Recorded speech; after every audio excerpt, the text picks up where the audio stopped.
नमस्कार दोस्तों। आज हम बात करने जा रहे हैं कक्षा 12वीं का भूगोल का बहुत ही महत्वपूर्ण सवाल पर, जो कि सभी सवाल महत्वपूर्ण हैं।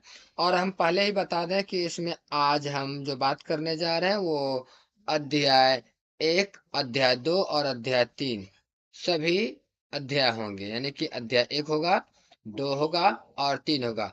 तीनों अध्याय का जो महत्वपूर्ण प्रश्न जो कि परीक्षा में पूछा जा चुका है, सिर्फ वही सब सवाल यहाँ पर होगा। ठीक है, तो वीडियो को बिना देरी के हम आगे तो बढ़ रहे हैं, लेकिन अगर वीडियो आपको पसंद आए तो लाइक कर दीजिएगा, चैनल पर नए होंगे तो सब्सक्राइब भी कर लीजिएगा और इसी के साथ साथ अपने दोस्तों के साथ शेयर भी कर दीजिएगा, ताकि वो लोग भी इस वीडियो के माध्यम से अपनी तैयारी कर सके। चलिए आज का पहला सवाल देखते हैं। आज का पहला सवाल है, कालाहारी मरुस्थल कहाँ है? कालाहारी मरुस्थल कहाँ है ना? तो एशिया में, अफ्रीका में, यूरोप में, ऑस्ट्रेलिया में। इसका सही उत्तर हो जाएगा ना, अफ्रीका में है। याद रखेंगे, कालाहारी मरुस्थल। मरुस्थल का नाम है ना, कालाहारी मरुस्थल कहाँ पर है? तो ये जो है अफ्रीका में है। ठीक है, वीडियो अभी तक आपने अगर लाइक नहीं किया तो लाइक कर दीजिएगा। मैं इसीलिए याद दिला रहा हूँ क्योंकि आप लोग जो है ना लाइक करना भूल जाते हैं, बस, और कोई रीजन तो है नहीं। ठीक है, तो चलिए अगला सवाल देखते हैं। सवाल नंबर 2 कह रहा है, निम्न में से कौन आर्थिक भूगोल का उपक्षेत्र नहीं है? निम्न में से कौन आर्थिक भूगोल का उपक्षेत्र नहीं है? कृषि भूगोल, औद्योगिक भूगोल, पर्यटन भूगोल या सैन्य भूगोल? इसका उत्तर हो जाएगा ना सैन्य भूगोल, अर्थात ऑप्शन नंबर डी, जो कि सैन्य भूगोल जो है ना वो आर्थिक भूगोल का उपक्षेत्र नहीं है। याद रखेंगे, आर्थिक भूगोल का उपक्षेत्र नहीं है। कौन नहीं है? तो सैन्य भूगोल जो है आर्थिक भूगोल का उपक्षेत्र नहीं है। अगला सवाल है नन्नू, प्रायरीज से आप क्या समझते हैं? सवाल नंबर 3 देख लीजिए। प्रायरीज से आप क्या समझते हैं? घास का मैदान है वो, वन है, मरुस्थल या इनमें से कोई नहीं? तो ये हो जाएगा घास का मैदान। माना कि प्रायरीज का मतलब हो गया घास का मैदान। समझ में आ गया? प्रायरीज का मतलब क्या हो गया? घास का मैदान हो गया। चलिए अगला सवाल है, सवाल नंबर 4। ये कह रहा है, मात्रात्मक क्रांति संबंधित है, मात्रात्मक क्रांति संबंधित है मानव भूगोल से या फिर भौतिक भूगोल से? ए बी दोनों, इनमें से कोई नहीं। मतलब मात्रात्मक क्रांति किससे संबंधित है? इसका उत्तर हो जाएगा दोनों से है, मानव भूगोल से भी और भौतिक भूगोल से भी है, तो अर्थात ए भी दोनों हो जाएगा। याद रखेंगे, मात्रात्मक क्रांति किससे संबंधित है? तो मानव भूगोल से और भौतिक भूगोल से। अगला सवाल है नुनू, निम्न पुस्तकों में कौन हम्बोल्ट द्वारा लिखित है? हम्बोल्ट नुनू कौन था? तो हम्बोल्ट एक भूगोल वेत्ता का नाम है। हम्बोल्ट कौन है? भूगोल वेत्ता। तो ये हम्बोल्ट जो है, इन्होंने कौन सी पुस्तक लिखी है? ऑस्ट्रेलिया का भूगोल या कास मास जनसंख्या भूगोल, इनमें से सभी? तो उत्तर हो जाएगा कास मास। यानी कि कासमास जो पुस्तक है यह हम्बोल्ट द्वारा लिखित है। समझ में आ गया? हम्बोल्ट के द्वारा लिखित भूगोल का नाम है कासमास, पुस्तक का नाम हो गया। सवाल नंबर 6 देखिए, निम्न में से कौन मानव भूगोल से संबंधित नहीं है? यानी कि इनमें से कौन है जो मानव भूगोल से संबंधित नहीं है? प्रत्यक्षवाद, संभववाद, समुद्र विज्ञान, मानववाद? इसका सही उत्तर हो जाएगा समुद्र विज्ञान। इनमें से कौन मानव भूगोल से संबंधित नहीं है? तो समुद्र विज्ञान से संबंधित नहीं है। ठीक है, चलिए अगला सवाल लेते हैं। सवाल नंबर 7। जिस सवाल का उत्तर आपको नहीं मालूम होगा उसको याद करते चलिएगा, है ना? सवाल नंबर 7 कह रहा है, फेब्रे संबंधित है, किससे संबंधित है फेब्रे? नियतिवाद से, संभववाद से, मानवतावाद से? इनमें से कोई नहीं। यानी फेब्रे जो है संबंधित है, किससे संबंधित है? नियतिवाद से, संभववाद से, मानवतावाद से? इनमें से कोई नहीं। फेब्रे किससे संबंधित है? तो इसका उत्तर हो जाएगा वह संभववाद से संबंधित, अर्थात संबंध है फेब्रे का संभववाद से। फेब्रे क्या है? एक भूगोलवेत्ता का नाम है फेब्रे। तो ये संभववाद से संबंध रखता है। सवाल नंबर 8 कह रहा है, कौन सामाजिक भूगोल का उपक्षेत्र नहीं है? इनमें से कौन है जो कि सामाजिक भूगोल का उपक्षेत्र नहीं है? लिंग भूगोल, सांस्कृतिक भूगोल, सैन्य भूगोल या चिकित्सा भूगोल? इसका उत्तर हो जाएगा ऑप्शन नंबर डी, चिकित्सा भूगोल जो है ना, सामाजिक भूगोल का उपक्षेत्र नहीं है। सामाजिक भूगोल का उपक्षेत्र कौन नहीं है? तो चिकित्सा भूगोल उपक्षेत्र नहीं है। अगला सवाल है ना, सवाल नंबर 9। ये कह रहा है, मानव भूगोल का जनक किसे कहा जाता है? यानी मानव भूगोल है ना, मानव भूगोल किसे कहते हैं, एक सवाल होता है, मानव भूगोल किसे कहता है, भूगोल किसे कहता है, अलग होता है। भूगोल किसे कहता है, अलग सवाल, मानव भूगोल किसे कहता है, अलग सवाल। तो मानव भूगोल का जनक कौन है? ये स्ट्राबो, टॉलमी, हैकेल, रेटजेल। तो इसका उत्तर हो जाएगा ऑप्शन नंबर डी का रेटजेल। यानी मानव भूगोल का जनक मतलब कह सकते हैं मानव भूगोल का पिता कौन है? तो रेटजेल है। ठीक है, मानव भूगोल का पिता रेटजेल। वैसे भूगोल का पिता इरेटास्थानीज को कहा जाता है। यानी कि नॉर्मल अगर बात होता भूगोल का सिर्फ, तो भूगोल का जनक कौन है? इरेटास्थानीज। लेकिन मानव भूगोल का जनक कौन है? तो रेटजेल है। याद हो गया। सवाल नंबर 10 में चलते हैं। मानव भूगोल क्रियाशील मानव और अस्थायी पृथ्वी से परिवर्तनशील संबंधों का अध्ययन है। ये किसने कहा है? रिटर, रेटजेल, कुमारी सैंपल या टेलर? इसका सही उत्तर हो जाएगा नूनू ऑप्शन नंबर सी का, कुमारी सैंपल ने कहा था ये बात कि मानव भूगोल क्रियाशील मानव और अस्थायी पृथ्वी के परिवर्तनशील संबंधों का अध्ययन है।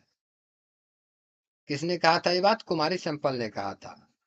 अगला सवाल है निम्न 11 नंबर, निम्नलिखित में कौन विद्वान मानव भूगोल से संबंधित नहीं है?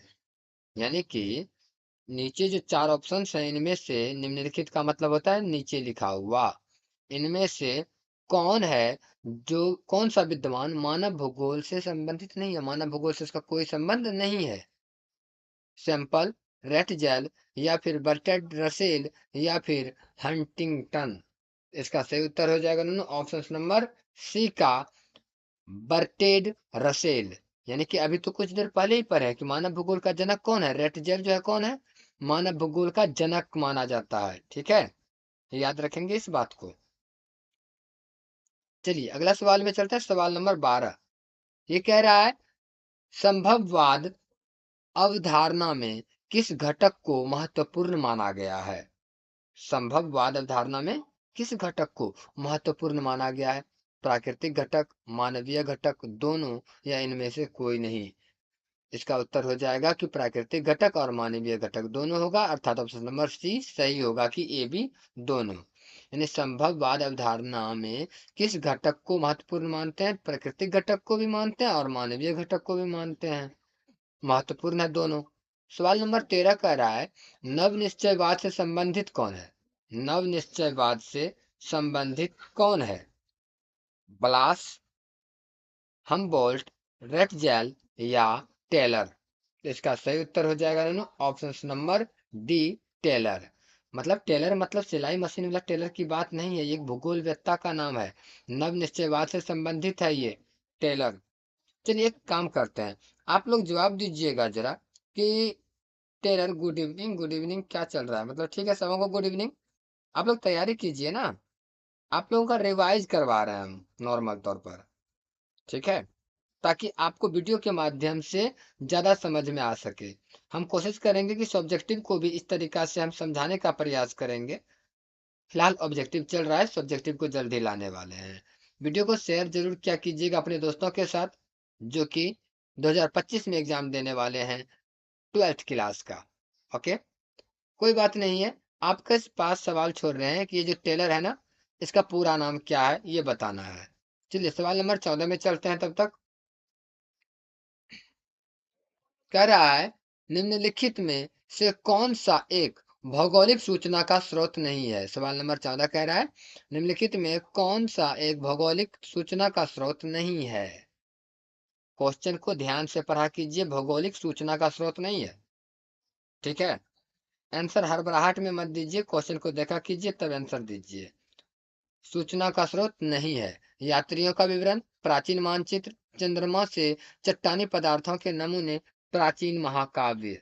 इसका उत्तर हो जाएगा ऑप्शन नंबर डी का, प्राचीन महाकाव्य। भौगोलिक सूचना का स्रोत नहीं है, मतलब भौगोलिक सूचना, और स्रोत मतलब होता है जिधर से हमें सूचना मिलता है, रास्ता। तो उसको क्या कहते हैं? प्राचीन महाकाव्य है जो कि सूचना का स्रोत नहीं है। कोई बात नहीं, ना जिसको पता नहीं है टेलर का पूरा नाम, तो छोटी कुमारी ने जवाब दिया है ग्रिफिथ टेलर। याद कर लीजिएगा, ग्रिफिथ टेलर। टेलर का पूरा नाम क्या था? ग्रिफिथ टेलर नाम था। वो एक भूगोलवेत्ता थे। ओके, चलिए सवाल नंबर 15 में चलते हैं। निम्नलिखित कथनों में से कौन सा एक भूगोल का वर्णन नहीं करता है? निम्नलिखित कथनों में से कौन सा एक भूगोल का वर्णन नहीं कर रहा? भूगोल का परिभाषा नहीं दे रहा, सीधा सीधा कह सकते हैं। समाकलनात्मक अनुशासन, मानव और पर्यावरण के बीच अंतर संबंधों का अध्ययन, या द्वैतता पर आश्रित प्रौद्योगिकी के विकास के फलस्वरूप समय में प्रासंगिक नहीं। तो इसका उत्तर हो जाएगा दोनों ऑप्शन नंबर ए का समाकलनात्मक अनुशासन। ओके, सवाल नंबर 16 में चलते हैं। कह रहा है प्राकृति प्रकृति और मानव के बीच पारस्परिक क्रिया का सबसे महत्वपूर्ण कारक कौन है? बुद्धिमत्ता, तकनीक, समझबूझ, या फिर भाईचारा? तो इसका उत्तर हो जाएगा ऑप्शन नंबर बी का तकनीक है। यानी कि प्रकृति और मानव के बीच में पारस्परिक क्रिया का महत्वपूर्ण कारक क्या है? तकनीक है महत्वपूर्ण कारक। कारक मतलब दोनों कारण। ठीक है, अगला सवाल है सवाल नंबर 17। निम्नलिखित में से कौन मानव की मूल आवश्यकता से संबंधित नहीं है? मतलब सवाल को सुनिए, निम्नलिखित मतलब यहाँ जो नीचे दिया हुआ है, इनमें से कौन है जो मानव की मूल आवश्यकता, यानी कि आपका बहुत ज्यादा जरूरी है उसका, लेकिन उस जरूरत से संबंधित नहीं है? परिवहन आपके लिए जरूरी नहीं है क्या? कृषि आपके लिए जरूरी नहीं है क्या? गृह निर्माण आपके लिए जरूरी नहीं है? या फिर वस्त्र उद्योग आपके लिए जरूरी नहीं है? मूल आवश्यकता से संबंधित मतलब मूल आवश्यकता नहीं होना चाहिए। क्या हो सकता है उत्तर? ऑप्शन नंबर ए, परिवहन की आवश्यकता नहीं है हमें। मतलब ऐसा नहीं कि मुझे जरूरत नहीं है जरूरत भाई, कहीं जाना पड़ेगा तो परिवहन तो चाहिए ना, गाड़ी तो चाहिए चलने के लिए ना, अभी के टाइम में वो भी। लेकिन क्या है ना, परिवहन मूल आवश्यकता नहीं है। कृषि अगर नहीं रहेगा तो काम चलने वाला नहीं है। खाना तो चाहिए, गृह निर्माण घर तो चाहिए रहने के लिए, और वस्त्र पहनने के लिए चाहिए। अर्थात कृषि, घर और वस्त्र, तीन चीज तो महत्वपूर्ण है। लेकिन ये परिवहन जो है ना, ये अति महत्वपूर्ण नहीं है, सिर्फ महत्वपूर्ण है, मूल आवश्यकता में नहीं रखा जाएगा। क्लियर, समझ में आ गया? सवाल नंबर 18 को देखते हैं। ये कह रहा है निम्नलिखित में से कौन मानव भूगोल का उपागम नहीं है? निम्नलिखित में से कौन है जो कि मानव भूगोल का उपागम नहीं है? क्षेत्रीय विभिन्नता, स्थानिक संगठन, मात्रात्मक क्रांति, अन्वेषण और वर्णन? इसका उत्तर हो जाएगा ऑप्शन नंबर सी, मात्रात्मक क्रांति। मात्रात्मक क्रांति जो है ना, वो मानव भूगोल का उपागम नहीं है। ठीक है, अगला सवाल है सवाल नंबर 19। ये कह रहा है किस भाषा परिवार की जनसंख्या सबसे कम है? याद कीजिएगा, किस भाषा परिवार मतलब भाषा, जैसे हम लोग अभी किस भाषा में बात कर रहे हैं? हिंदी भाषा में है ना, तो हिंदी भाषा, अंग्रेजी भाषा, संस्कृत भाषा, उर्दू भाषा, मतलब जो भी भाषा है, तो किस भाषा परिवार का जनसंख्या सबसे कम है? द्रविड़ का, ऑस्ट्रिक का, भारतीय यूरोपीय भाषा, चीनी तिब्बती भाषा? उत्तर हो जाएगा इसका ऑप्शन नंबर डी का चीनी तिब्बती। याद कर लीजिएगा, चीनी तिब्बती भाषा का जनसंख्या कम है, मतलब इस भाषा में बात करने वाले लोग कम हैं। समझ में आ गया? चीनी तिब्बती भाषा में बात करने वाले लोग नुनु कम हैं, तो 19 का डी हो जाएगा सही उत्तर। अगला सवाल है किस भाषा परिवार की जनसंख्या सबसे अधिक है? किस भाषा परिवार की जनसंख्या, देखिए अभी क्या पूछा, किसकी सबसे कम है, और अभी पूछ रहे किसकी सबसे अधिक है। कौन सा भाषा का अधिक है? चलिए ये भी बहुत अच्छा सवाल हो गया। यदि हम कम जानते हैं तो ज्यादा भी जानना जरूरी था कि कौन से भाषा का जनसंख्या परिवार ज्यादा है। द्रविड़, भारतीय यूरोपीय, ऑस्ट्रिक, या इनमें से कोई नहीं? तो उत्तर हो जाएगा भारतीय यूरोपीय भाषा का जो बोलने वाला जो आदमी है ना, वो ज्यादा है। भारतीय यूरोपीय भाषा में लोग ज्यादा बात करते हैं, इसकी जनसंख्या ज्यादा है। सवाल नंबर 21 कह रहा है इनमें से कौन सामाजिक भूगोल का उप शाखा है? इनमें से कौन सामाजिक भूगोल का उप शाखा है?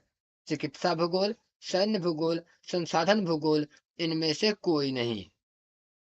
तो इसके उत्तर हो जाएंगे ऑप्शन नंबर ए चिकित्सा भूगोल। ठीक है, क्लियर, समझ में आ गया। इनमें से कौन सामाजिक भूगोल का उपशाखा नहीं है? मतलब उपशाखा है चिकित्सा भूगोल, सामाजिक भूगोल का शाखा उपशाखा है, चिकित्सा भूगोल उपशाखा है। अगला सवाल है, स्थानिक संगठन भौगोलिक अध्ययन का उपागम रहा है। स्थानिक संगठन भौगोलिक अध्ययन का उपागम रहा है 1990 के बाद, 1950 से 60 तक बीच में, 1930 से 40 के बीच, या 1930 के पहले। तो उत्तर हो जाएगा इसका 1950 से 1960 के बीच में, अर्थात ऑप्शन नंबर बी लगा दीजिए। सही उत्तर है कि स्थानिक संगठन भौगोलिक अध्ययन का उपागम जो रहा 1950 से 60 के बीच में रहा है। देखिए, यह वीडियो आप लोगों को जो दिया जा रहा है, ये लाइव क्लास जो दिया जा रहा है आप लोगों के लिए, एक तरह से आप लोग खुद तैयारी तो कर ही रहे होंगे, है ना। और मेरा उद्देश्य है कि आप लोगों का नंबर अब की बार बहुत अच्छा आए। इसीलिए जो याद करते हैं उसका जवाब दीजिए, अगर पढ़ते हैं तो जवाब दीजिए। अगर पढ़ रहे हैं तो ऑब्जेक्टिव का जवाब दीजिएगा, तो आपको भी लगेगा कि नहीं हम पढ़े हैं, है ना। तो पढ़ा कीजिए, मात्र 60 दिन बचा हुआ एग्जाम,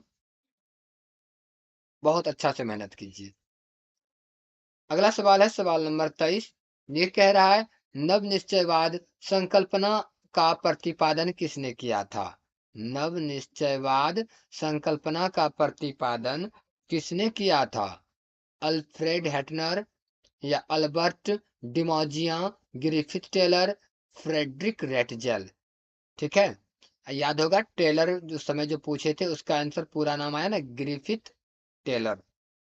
तो इसका 23 नंबर का उत्तर हो जाएगा option number C, Griffith Taylor.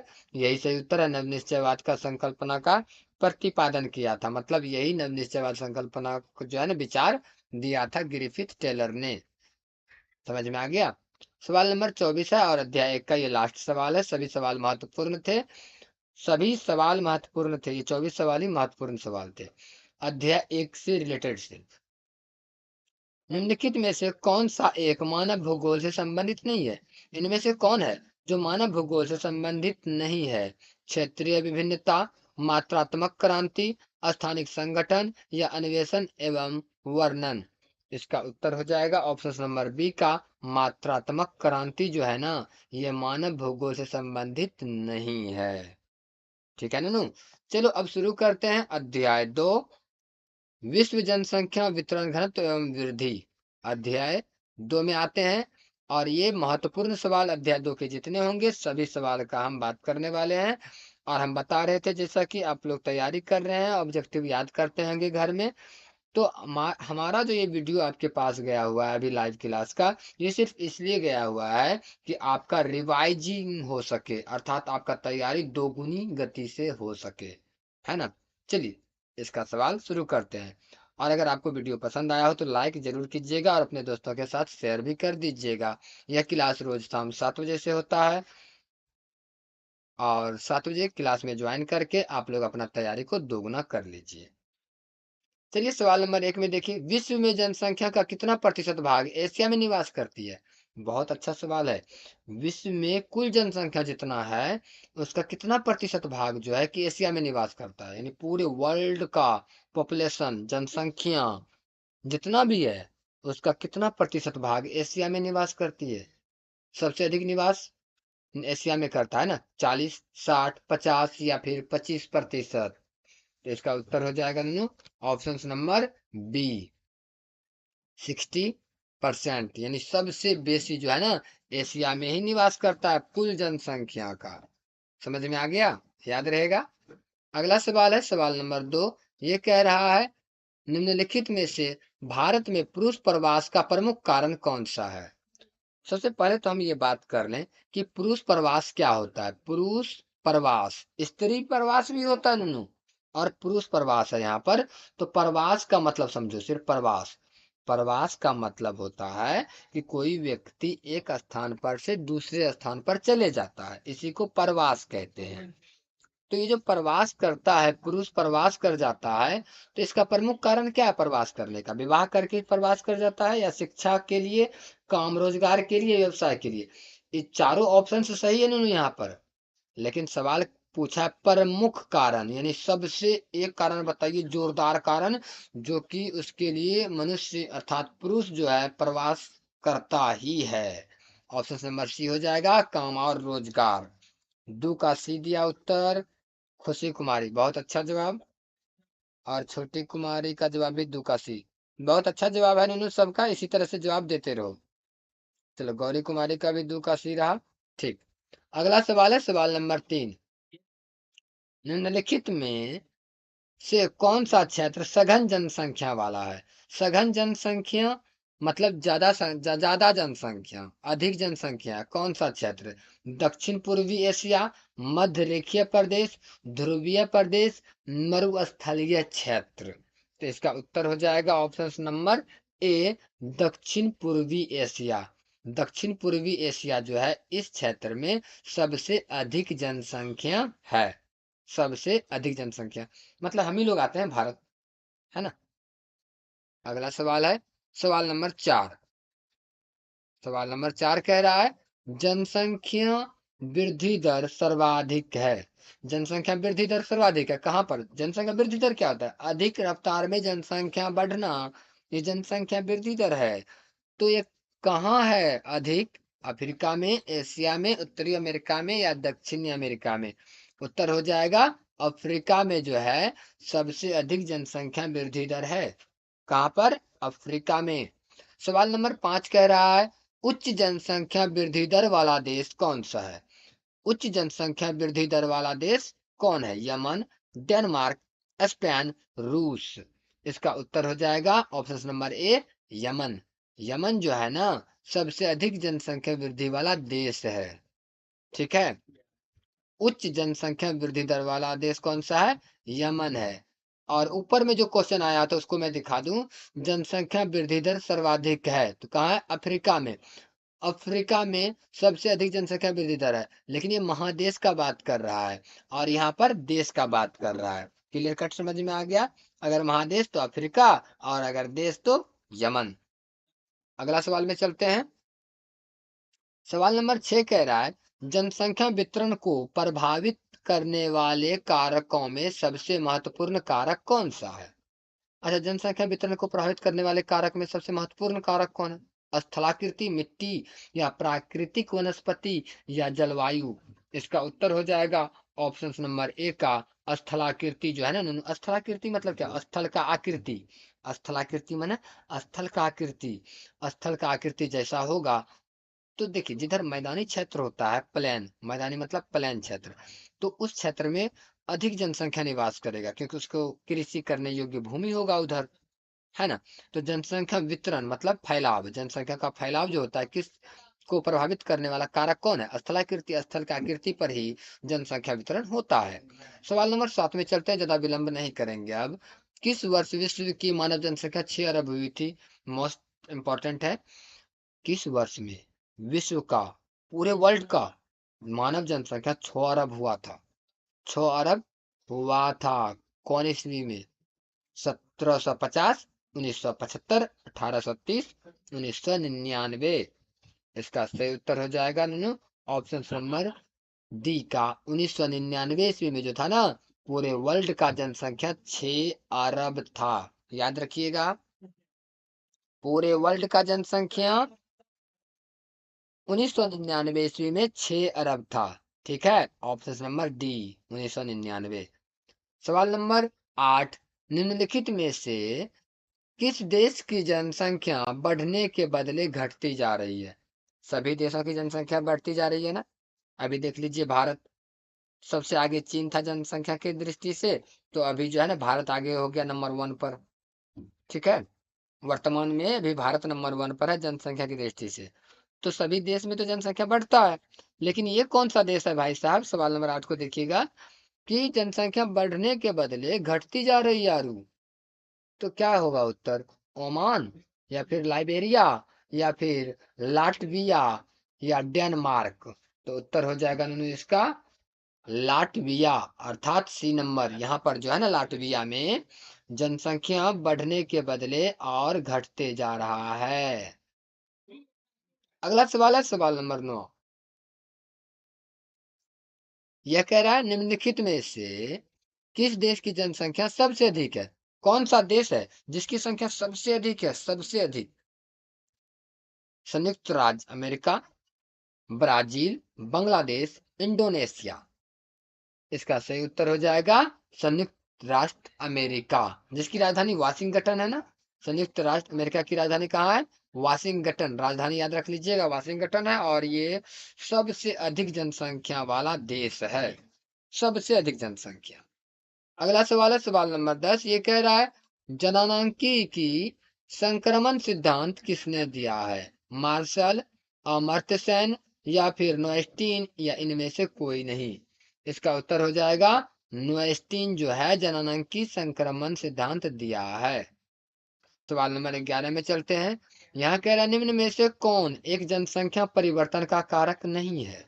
यानी कि इनमें से कौन है जो जनसंख्या परिवर्तन का कारक नहीं, मतलब कारण नहीं है, जनसंख्या परिवर्तन का कारक नहीं है? प्रवास, आवास, जन्म, या मृत्यु।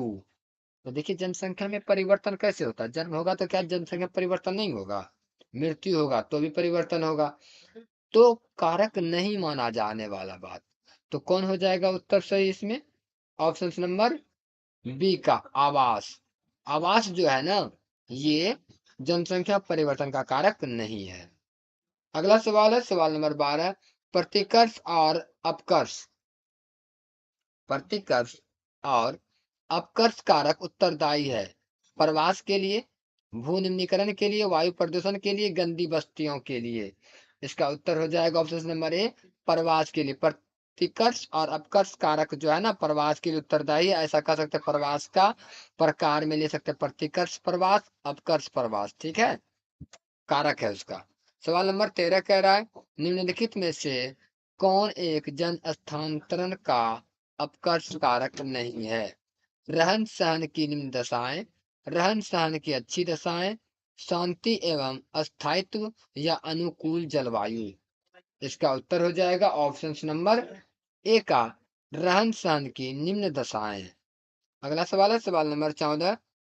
सऊदी अरब में किस दिशा के क्षेत्र में सबसे घनी आबादी प्राचीन काल से ही है? यानी सऊदी अरब में किस दिशा में सबसे घनी आबादी प्राचीन काल से, यानी सबसे अधिक आबादी है? आबादी मतलब जनसंख्या।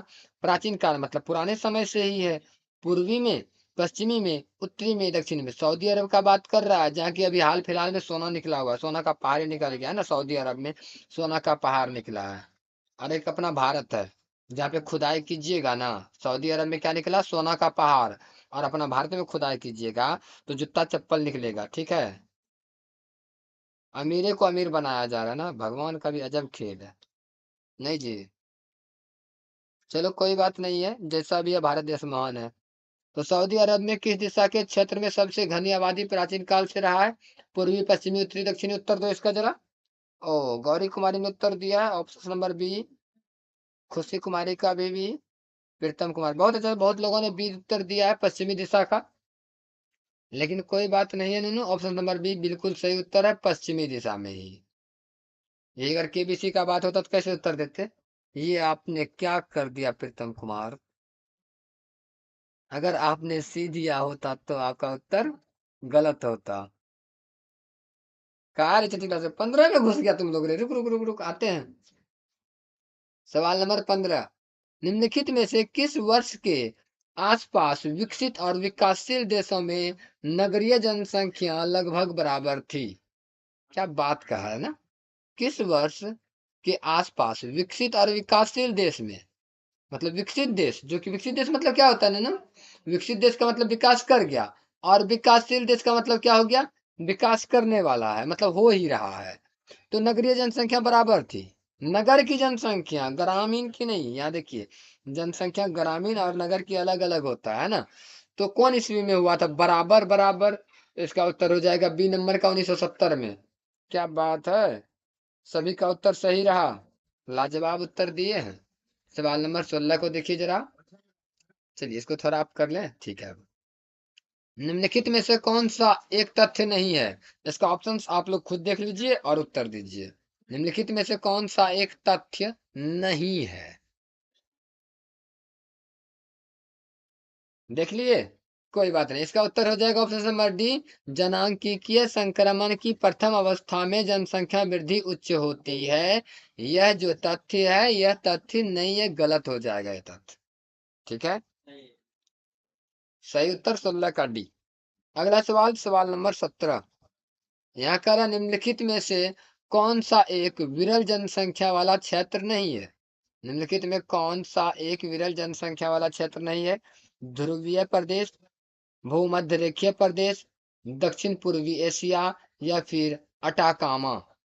इसका उत्तर हो जाएगा ऑप्शन नंबर सी का दक्षिण पूर्वी एशिया। सवाल नंबर 18 में चलते हैं। यहाँ का निम्नलिखित प्रदेशों में कौन सुप्रलेखित प्राचीनतम नगरीय बस्ती है। यहाँ पे जो है ना सबसे प्राचीन नगरीय बस्ती का बात किया ननू, याद रखना। प्राचीनतम मतलब पुराना, नगरीय मतलब नगर। वो बस्ती कौन सी है, सबसे पुरानी बस्ती। मोसोपोटामिया, या फिर हुआंग घाटी, नील घाटी, या सिंधु घाटी।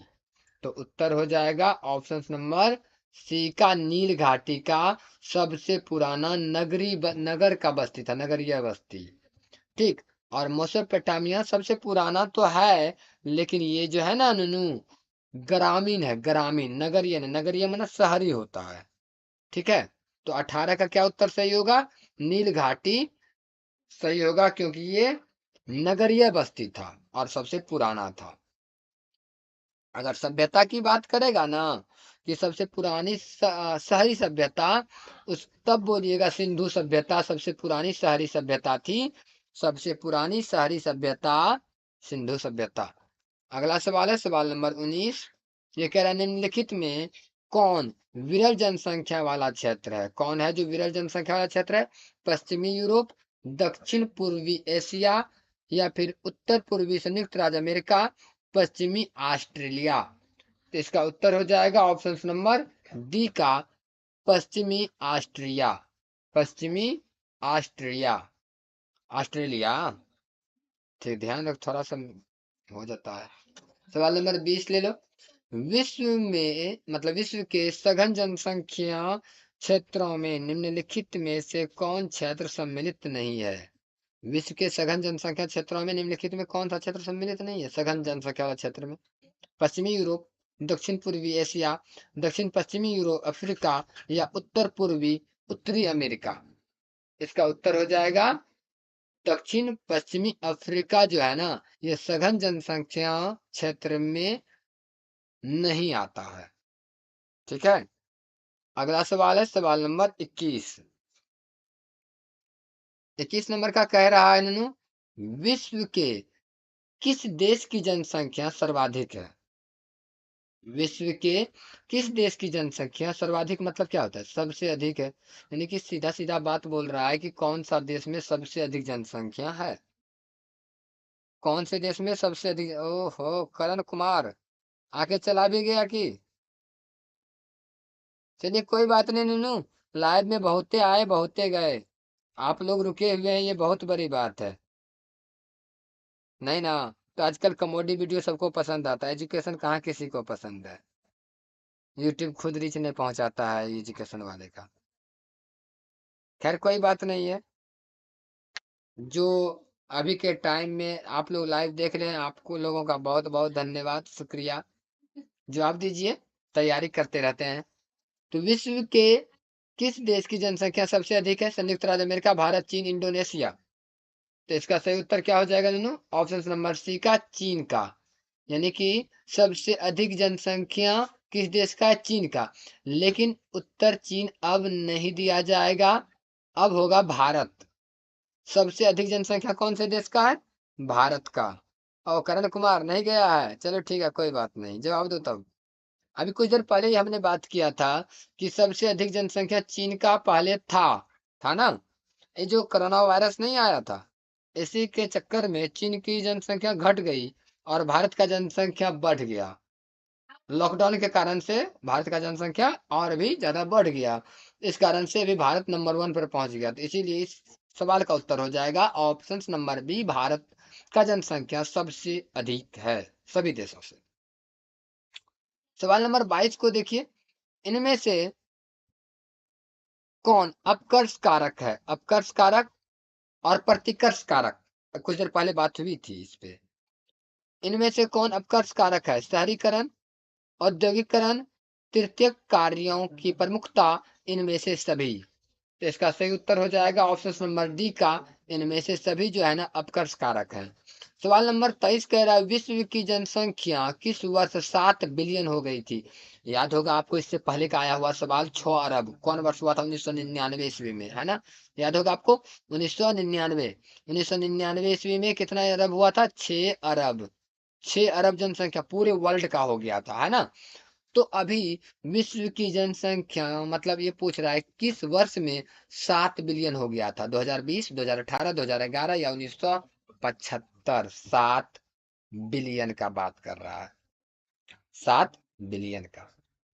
इसका उत्तर हो जाएगा ननू ऑप्शन नंबर सी, 2011। 2011 में जो जनगणना हुआ था ना, उस जनगणना के अनुसार ही पूरे वर्ल्ड का जनसंख्या का गणना जब हुआ, तो उसमें पता चला कि अभी 7 बिलियन जनसंख्या है पूरे वर्ल्ड में।